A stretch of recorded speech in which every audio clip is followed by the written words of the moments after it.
জঙ্গিবাদকে ধর্মের সঙ্গে যুক্ত করা সঠিক হবে না বলে মন্তব্য করেছেন বিশিষ্টজনরা। তারা বলেন, জঙ্গি বিরোধী মতবাদ ও ন্যায় বিচার দিয়ে জঙ্গিবাদকে রুখতে হবে, হত্যার মাধ্যমে নয়। সকালে রাজধানীর বিস মিলনায়তনে সেন্টার ফর গভর্নেন্স স্টাডিজের সেমিনারে এসব বক্তব্য উঠে আসে। আরো জানাচ্ছেন নূরে আলম। এশিয়ার মানবাধিকার ও নিরাপত্তা বিষয়ক এই সেমিনারে বিভিন্ন দেশের মানবাধিকার ও নিরাপত্তার সঙ্গে উঠে আসে জঙ্গিবাদ প্রসঙ্গ।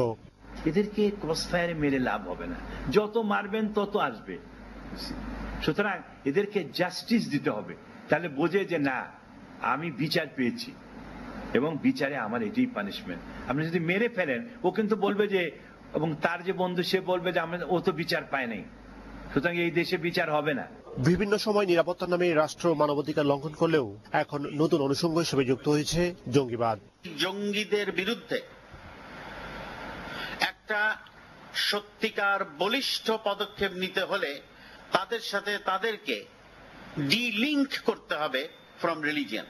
Terrorism, there is no Islamic terrorism, there is no Hindu terrorism, there is no Buddhist, there is only terrorism. Because প্রত্যেক ধর্মই শান্তির কথা বলে, সহনশীলতার কথা বলে।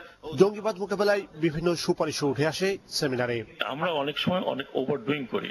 We are probably now putting state, government and religion একটা ক্ল্যাশের মধ্যে চলে আসছে। Please, we have to be very, very careful. মুক্তিযুদ্ধের চেতনায় অসাম্প্রদায়িক বাংলাদেশ গড়ার মধ্য দিয়ে জঙ্গিবাদ রুখে দেওয়া সম্ভব বলে মনে করেন বক্তারা। We have to train our own people.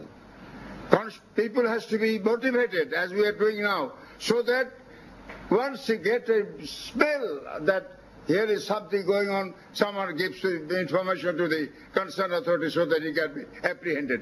That should be the solution. Nure Alam, Asian television, Dhaka.